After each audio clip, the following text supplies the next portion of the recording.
Julie will be evaluating Paul plus the objectives for the speech. Paul, are you there?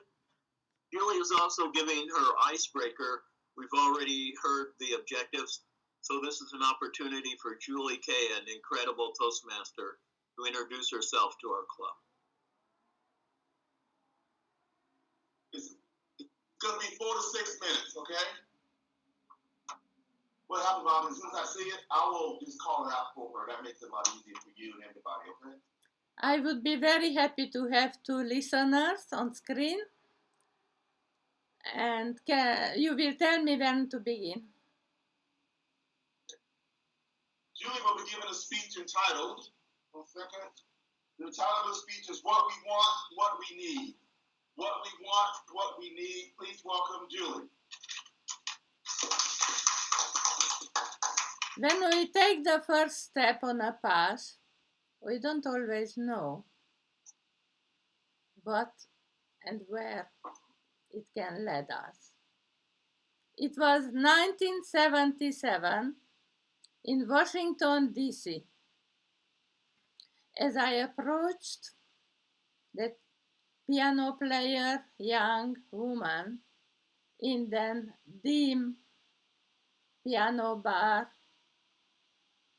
I felt so lonely. Yet another meeting of parents without parents. Almost no men. All women. And they don't even look at me. The piano player played quietly and then looked up at me and told me, "You don't have to listen, but I love listening to the piano. My mother used to play me, and I still remember her blue eyes, and she playing quietly and listening to what I told her. And almost without realizing, I begin to speak like I spoke to my mother, and while playing piano very, very softly, she looked at me and listened. And things poured out of me. Arriving in Washington in summer 1977, I was so happy. I discovered there are so many places to meet other people, parents without partners like me.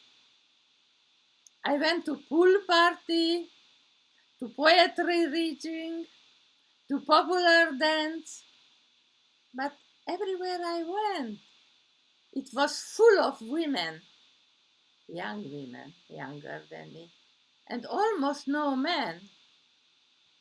Best perhaps I stick to my research at National Institute of Health and my discovery of computer programming. The piano player looked up to me again and stopped playing. I know the place for you. I know what you would like. My brother-in-law is there twice a month, and they are full of men and very, very few women. Go there.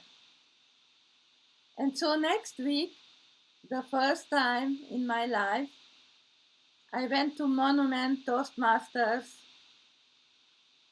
near Washington, D.C. in Silver Spring, and they welcomed me with such a warmth.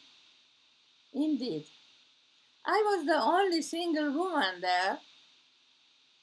It was just when Toastmaster opened to women at that time that I didn't know.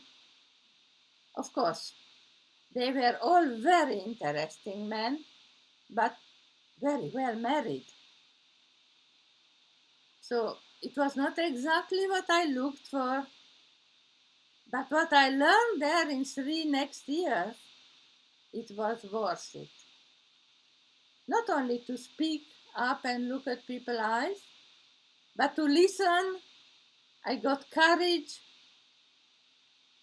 I grew a lot in Monument Toastmasters in that 3 years before I had to go back to Paris.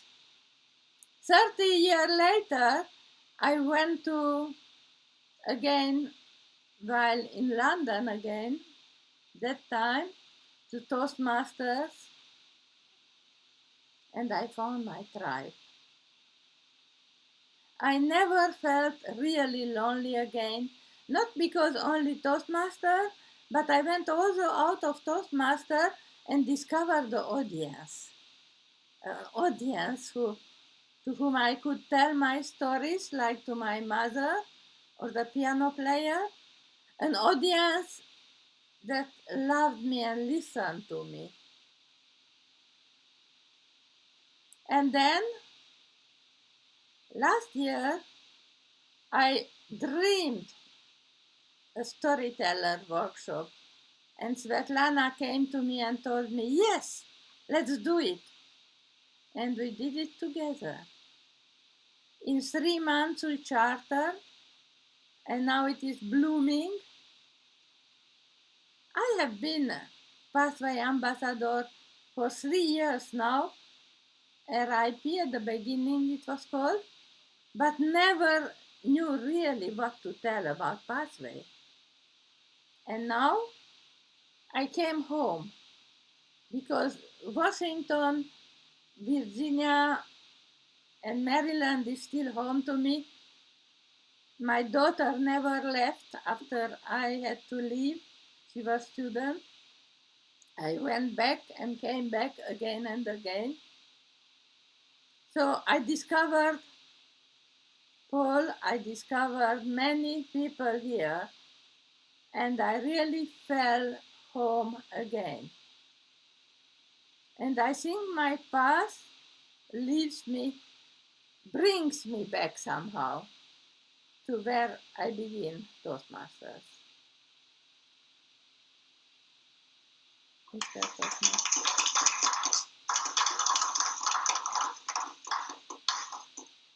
Thanks, Julie. I believe, Julie, you were able to see the light from Bob, and I had the camera pointed Bob's way. So I think we have a proof of concept of how to do the lights now. At least I hope so. Our next speaker is